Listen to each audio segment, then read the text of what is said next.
sappiamo bene che la mamma è sempre con noi. La nostra Madre Maria ci accompagna con la sua intercessione, il suo amore sempre con i suoi figli. The Church interprets history through the lens of the gospel and speaks decisively against all evil. At the same time, the Church acknowledges the need for continual conversion so she may properly fulfill her mission.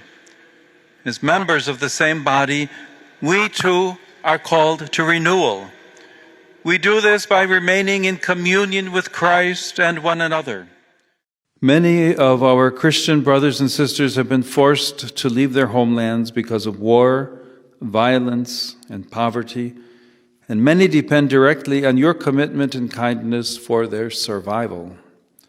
I therefore encourage you to persevere in this mission of charity so that they may still experience the closeness of the universal church. After the resurrection, Jesus commissioned the apostles to be his messengers, promising to accompany them in their work and promising to be with them always. The Pope and the bishops, as successors of the apostles, continue this task through preaching and works of evangelization. Yet all members of the Church, by virtue of our baptism, share the responsibility to proclaim the gospel today with words as well as with charitable deeds. As St. James wrote to the early Christian community, faith without works is dead and has no power to save. And the Gospels teach us that the Lord expects his disciples to care for the needs of the poorest and the most vulnerable.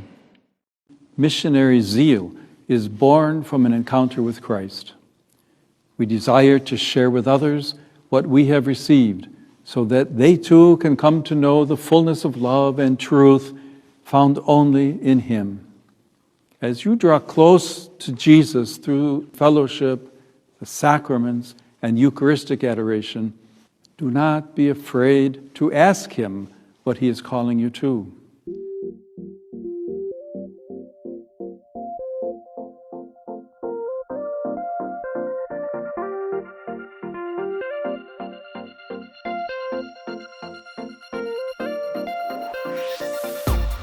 Missionary zeal is born from an encounter with Christ. We desire to share with others what we have received, so that they too can come to know the fullness of love and truth found only in him.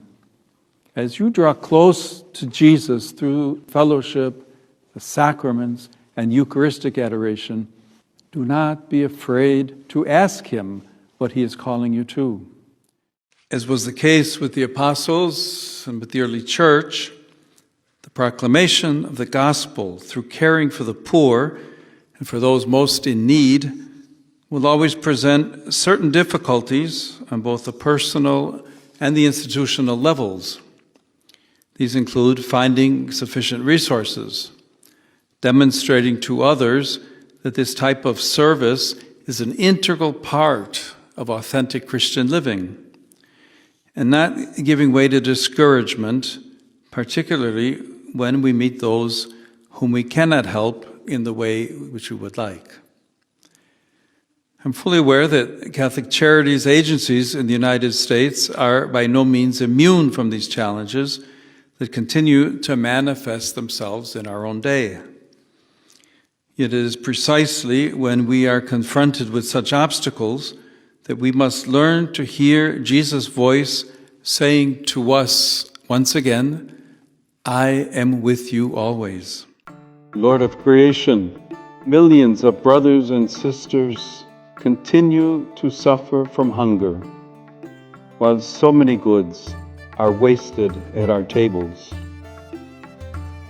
Awaken in us a new awareness that we learn to thank for every food, to consume simply, to share with joy, and to care for the fruits of the earth as a gift from you, destined for all, not just a few.